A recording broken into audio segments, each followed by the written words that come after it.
मध्य प्रदेश के समस्त अतिथि शिक्षक भाई बहनों को सादर जय हिंद, जय गुरुदेव। विश्वास है सभी सकुशल होंगे। साथियों, हमारा परिश्रम, हमारी मेहनत और हमारा त्याग निश्चित रूप से इस भारत देश के लिए बहुत ही अनुकरणीय होना चाहिए। मैं आज की वीडियो में मध्य प्रदेश सरकार के प्रति खेद व्यक्त करना चाहूँगा। साथियों, जैसे कि सभी को पता है, फिलहाल 14 दिसंबर से शीतकालीन चल रहे विधानसभा सत्र के दौरान हमारे तमाम शुभचिंतक विधायकगण हमारे हित में सरकार से कुछ सवाल करना चाहे, परंतु सरकार के विभागीय मंत्री माननीय शिक्षा मंत्री जी के द्वारा ऐसे जवाब देकर हमारे भविष्य को और गर्त में ले जाने का प्रयास किया जा रहा है, जिसका कोई जवाब नहीं। साथियों, इसके लिए तो व्यक्तिगत मैं भी और संगठन की ओर से घोर निंदा प्रस्ताव जारी करते हैं। हमारे शुभचिंतक विधायक गणों के द्वारा पूछा गया कि अतिथि शिक्षकों के सुरक्षित भविष्य के लिए सरकार के पास कौन सी योजना प्रचलित में है, जिसका सीधा सा जवाब मंत्री जी के द्वारा मिलता है कि अतिथि शिक्षकों को अनुभव के आधार पर शिक्षाकर्मी, गुरुजी आदि के रूप में सेवाएं दिलवाने की कोई योजना प्रचलित में नहीं है। बड़ा ही दुखद है, बड़ा ही कष्टदायक जवाब है। जबकि हमारे कुछ शुभचिंतक विधायक गणों द्वारा यह भी पूछा गया कि तत्कालीन मुख्यमंत्री माननीय शिवराज सिंह जी के द्वारा मुख्यमंत्रित्व काल में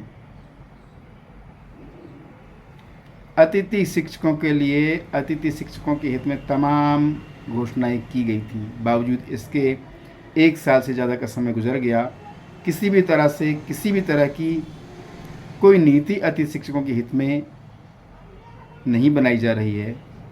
ऐसा क्यों? उसका भी जवाब यही है कि कोई नीति अतिथि शिक्षकों के हित में प्रचलन में नहीं है। बोनस अंक देने की कोई योजना है नहीं। निश्चित रूप से हम सरकार के इस तरह का जवाब पाकर बेहद दुखी हैं। साथियों, अब इस बात को तो मानना मजबूरी होगा कि सरकार हमारी विशुद्ध लोकतांत्रिक भाषा शैली से किए जा रहे आंदोलन, हड़ताल, दंग, मांग, प्रदर्शन, ज्ञापन आदि को नहीं समझ पा रही है। निश्चित रूप से किसी और ठेठ और खड़ी शैली का उपयोग करना लाजिमी होगा,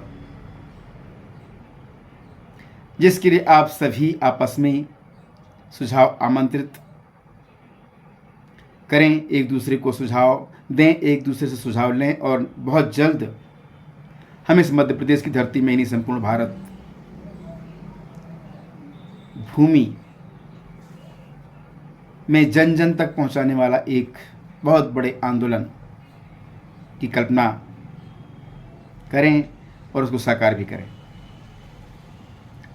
साथियों, माननीय विधायकगण की ओर से राजेश वर्मा जी ने जो सवाल किया था, उन्हें स्पष्ट कहा था कि जिस तरह से भारतीय संविधान की व्यवस्था अनुसार भारतीय संविधान की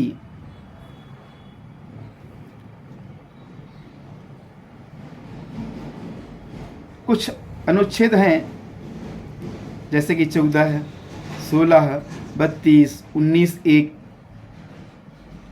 आदि के अनुसार शिक्षा कर्मी और गुरुजियों की तरह क्या अतिथि शिक्षकों को मौका मिलेगा? सरकार ने एकदम इसको बिल्कुल भी डिफाइन ना करते हुए सीधा कह दिया कि अतिथि शिक्षकों को शिक्षकों की अनुपलब्धता तथा पद रिक्त होने, शिक्षकों की सेवानिवृत्ति, स्थानांतरण, मृत्यु, वीआरएस, लंबे चिकित्सा अवकाश, अर्जित अवकाश, संतान पालन अवकाश पर जाने अध्यापन कार्य हेतु व्यवस्था की गई है। तो जितने तरह के अवकाश की बात सरकार करती है, सरकार के मंत्री जी करते हैं, क्या उतने तरह के अवकाश 15, 16, 17 साल के लिए होते हैं? हम अब बारीकियां से पूछना चाहेंगे कि शिक्षकों की अनुपलब्धता 2008 से लगातार 2024 तक मध्य प्रदेश में कैसे बनी रही? इसका खामियाजा क्या मध्य प्रदेश के बच्चों को, मध्य प्रदेश की शिक्षकों को भुगतने नहीं पड़े? शिक्षकों की अनुपलब्धता चाहे वह किसी भी रूप में हो, किसी भी कारण हो, चाहे वह पद रिक्त होने की वजह से हो शिक्षकों के, भाई 17-18 साल से शिक्षकों के पद रिक्त कैसे पड़े हुए हैं? शिक्षकों की सेवानिवृत्ति, अरे शिक्षा की सेवानिवृत्ति होती है तो उसके लिए भी तो उसके जगह पर दूसरे शिक्षक की भर्ती की जानी चाहिए समय पर। 18 सालों से सेवानिवृत्ति के स्थान पर रिक्त पद कैसे पड़े रहे? स्थानांतरण, अरे स्थानांतरण हो गया किसी शिक्षक का तो उसकी जगह पर किसी शिक्षक को आना चाहिए तत्काल में, हफ्ते भर, 15 दिन, महीने भर में आना चाहिए। तब तक के लिए अतिथि शिक्षक रखिए। ये क्या है, 18 साल से स्थानांतरण की जगह खाली पड़ी रही।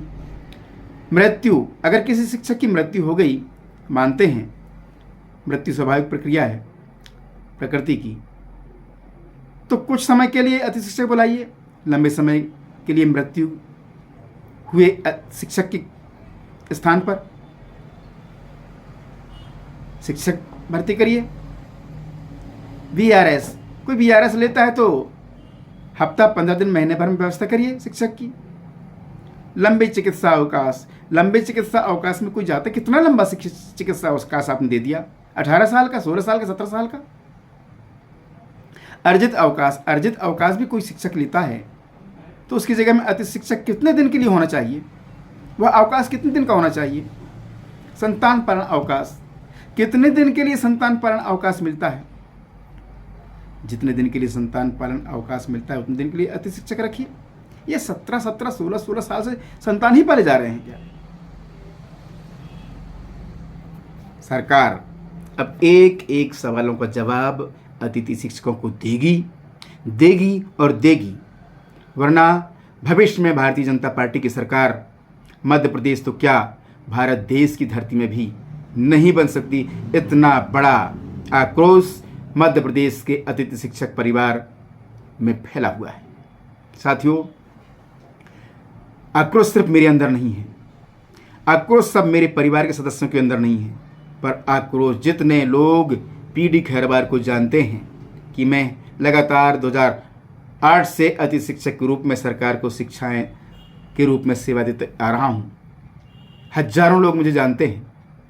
उन सभी शुभचिंतकों को मुझे कन्विंस करना पड़ेगा, और बगैर कन्विंस किए ही वो इतने सक्षम हैं कि मेरे साथ जो सरकार ने गलत किया है अब तक, उसका बदला वो सरकार को चुकाएंगे।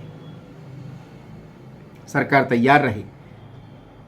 ऐसा नहीं कि 3-4 साल, अभी 4 साल सरकार को बाकी हैं, इतने समय में हमारे लिए कुछ अच्छा प्लान ला सकेगी।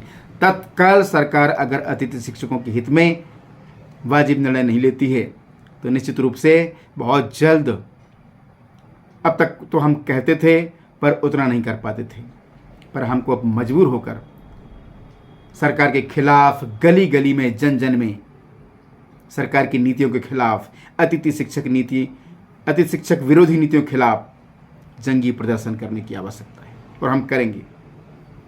साथियों, आप सभी से आग्रह है, कृपया आपसी बैर भाव अगर हैं तो भुलाइए। हम तमाम संगठन के लोग एक साथ होकर के और सरकार के द्वारा इस तरह दिए जा रहे जवाबों का जवाब अब अतिथि शिक्षक और अतिथि शिक्षकों के शुभचिंतक देंगे। बहुत जल्द परीक्षाओं का दौर आने वाला है। परीक्षाएं जैसे आती हैं उसके पहले हम संगठित हों, और आखिर कब तक हम देखते रहेंगे कि बच्चों की परीक्षाएं प्रभावित होंगी, बच्चों की परीक्षा प्रभावित होंगी, बच्चों की पढ़ाई प्रभावित होगी। होने दीजिए प्रभावित। जब हमारे लिए सरकार नहीं सोच सकती तो हम सरकार के लिए क्यों सोचें। अब एक सवाल, विहंगम सवाल हमारे सामने खड़ा है। साथियों धन्यवाद, आपने मुझे वक्त दिया, पर मेरी एक एक बातों पर आप लोग ध्यान देंगे, विचार करेंगे। आक्रोश सबके अंदर है। जय हिंद, जय भारत, जय जय गुरुदेव। मंडला से पीडी खैरवार।